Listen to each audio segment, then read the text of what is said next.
Hello बच्चों, मैं महेंद्र सुथार मारवाड़ शिक्षण संस्थान उच्च माध्यमिक विद्यालय अलाय समूह की तरफ से फिजिक्स की ऑनलाइन क्लासेज में आपका हार्दिक स्वागत करता हूं। तो अगला टॉपिक अपना है विद्युतदर्शी इलेक्ट्रोस्कोप। तो इलेक्ट्रोस्कोप में अपन देख रहे हैं एक कांच का सिंपल सा जार है, कार्क लगी हुई है, एक मेटल रोड है जिसका एक सिरा थोड़ा मोटा किया हुआ है, डिस्क ले सकते हो या गुंडी हो सकती है, मतलब सरफेस एरिया ज़्यादा होना चाहिए। उसके बाद जो एंड है वहाँ पे आपको मिलेगी गोल्ड लीफ या स्वर्ण पन्नी। तो स्वर्ण पन्नी लगी हुई है यहाँ पे वी शेप की, जो मेटलिक रोड के एंड सिरे पे है और स्टार्टिंग पे अपने गुंडी या डिस्क भी हो सकती है, जैसे नॉब है या कोई अपन ले सकते हैं डिस्क भी हो सकती है। डिस्क समझ गए ना, इस तरीके से कोई डिस्क भी ली जा सकती है, ठीक है ना। तो अभी अपन इसी की बात करें, दोनों नहीं ले रहे। ये हो गया आपका इलेक्ट्रोस्कोप। इलेक्ट्रोस्कोप का मतलब हो गया ये बताएगा कि वस्तु आवेशित है या अनावेशित है। तो आवेशित होना ये पता लगाने के लिए अपन जो डिवाइस यूज कर रहे हैं वो है विद्युतदर्शी। नाम से स्पष्ट है, विद्युतदर्शी यानी कोई पदार्थ में विद्युतीय गुण है या नहीं इसे प्रदर्शित करने वाली युक्ति हो गई विद्युतदर्शी। तो इस विद्युतदर्शी की बनावट आपके सामने है। कांच का जार है जिसमें एक धातु की छड़ है और उस पर नोब लगी है, कुंडी लगी है ऊपर की तरफ और नीचे की तरफ गोल्ड लीफ यानी स्वर्ण पन्नी लगी है। जब हम देखते हैं कि इसके पास आप एक आवेशित छड़ लाते हो, जैसे मान लो मैं पहले निरावेशित लाऊंगा और इस पर टच कराऊंगा तो कुछ भी नहीं होगा, लेकिन अगर ये आवेशित है तो अपन देखेंगे ये आवेश जब इसको फिजिकल अटैच कराएंगे तो ट्रांसफ़र होगा और मेटेलिक रोड से होते हुए ये पहुंचेगा स्वर्ण पन्नी तक, और स्वर्ण पन्नी इस सेम स्पीशीज यानी सजातीय आवेश के कारण प्रतिकर्षित होके फैल जाएगी, यानी ये पत्तियां क्या होगी, स्प्रेड हो जाएगी। स्प्रेड होने का कारण समझ गए होंगे, धनावेश जो है वो पत्तियों पे एक ही प्रकार का है, L1 L2 कह सकते हो, लीफ 1 लीफ 2। तो L1 L2 सजातीय होने के कारण या इन पर आवेश सजातीय होने के कारण ये क्या हो जाएगी, प्रतिकर्षित होकर फैल जाएगी। और इन पत्तियों का फैलना बताता है कि जो आपने रोड इससे अटैच कराई है, संपर्कित कराई है, वो कैसी होगी, धनावेशित होगी या कह सकते हैं आवेशित होगी। हाँ, ये नहीं पता चलेगा धनावेशित है या ऋणावेशित, ये पता चल जाएगा आवेशित है, अनावेशित नहीं है, ठीक है। तो वापस रिपीट कर देता हूँ, जब एक आवेशित छड़ को विद्युतदर्शी की नोब से स्पर्श कराया जाता है तो वो आवेश धातु की छड़ से होते हुए स्वर्ण पन्नी तक पहुंचेगा और स्वर्ण पन्नी की दोनों पत्तियों पर सेम स्पीशीज का चार्ज ट्रांसफर हुआ है, सजातीय आवेश है, इस कारण इनमें प्रतिकर्षण देखने को मिलेगा।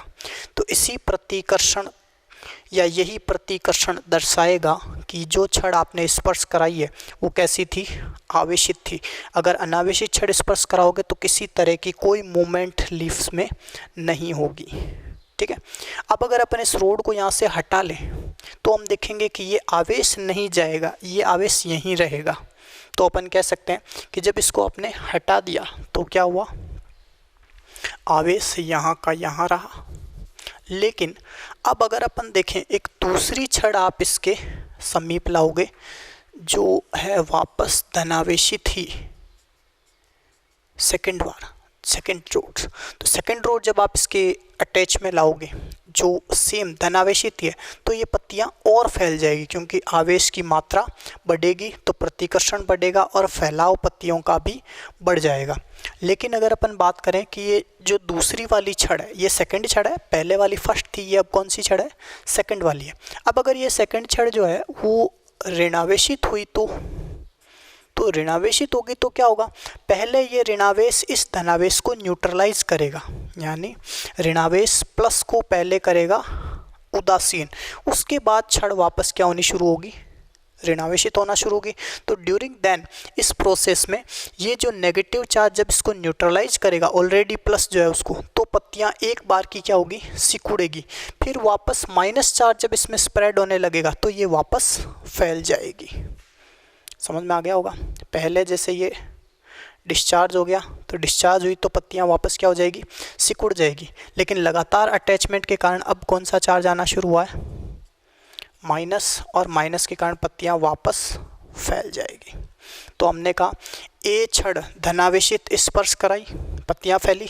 बी क्षण अगर धनावेशित है तो पत्तियां और फैलेगी, ऋणावेशित है तो एक बार का पत्तियां सिकुड़ेगी ड्यूरिंग न्यूट्रलाइजेशन और उसके बाद वापस फैल जाएगी। तो उसके बाद वापस फैलना बता रहा है कि अब ऋणावेश वापस स्प्रेड हो चुका है। तो इस तरीके से अपन कहते हैं वस्तु के विद्युतीय गुणों को प्रदर्शित करने वाली युक्ति हुई विद्युतदर्शी, जिसके बारे में हमने यहाँ पे पढ़ा है। ठीक है, तो रिपीट हो गया होगा ये भी। तो विद्युतदर्शी मैं लिख देता हूँ, इसमें क्या है,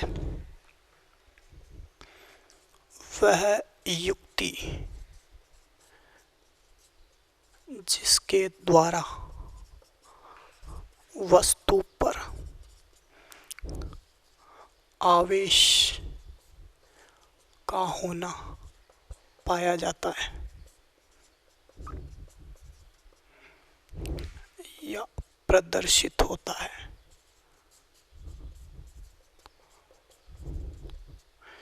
विद्युतदर्शी कहलाएगी।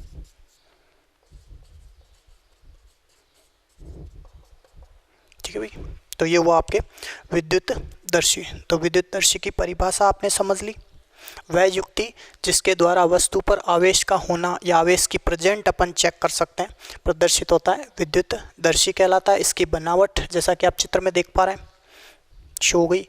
बोर्ड एग्जाम में एक बार ये 1 नंबर में पूछा हुआ है कि विद्युतदर्शी का नामांकित चित्र बनाइए या इसकी डेफिनेशन वगैरह, तो 1 मार्क का क्वेश्चन ये आ चुका है। तो बिल्कुल इजी टॉपिक है, 1 नंबर गेन करना अपने लिए कोई बड़ी बात नहीं होगी।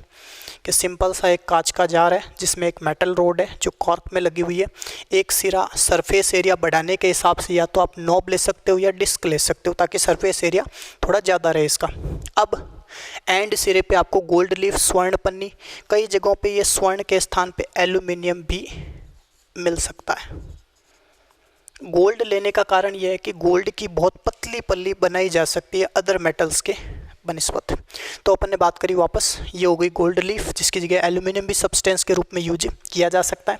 तो इस गोल्ड लीफ की जो अपन ने बात कर ली थी वही अपने को दर्शाएगी कि विद्युतदर्शी किस तरीके से आवेश का होना नहीं होना बताता है। तो अपन देखते हैं, जब एक अनावेशित छड़ इससे स्पर्श कराई जाती है तो गोल्ड लीफ की L1 L2 में कोई मूवमेंट नहीं होती है, लेकिन जब आप इससे किसी धनावेशित या ऋणावेशित छड़ को स्पर्श कराते हैं तो पत्तियां प्रतिकर्षण के कारण फैलती है, क्योंकि आवेश स्थानांतरित होकर पत्तियों पर पहुंचता है और दोनों पत्तियों पर सेम स्पीशीज का चार्ज होने के कारण क्या होगा, प्रतिकर्षण होगा। तो यह है विद्युतदर्शी बनावट, परिभाषा और सिद्धांत हो गया इसका। That's all.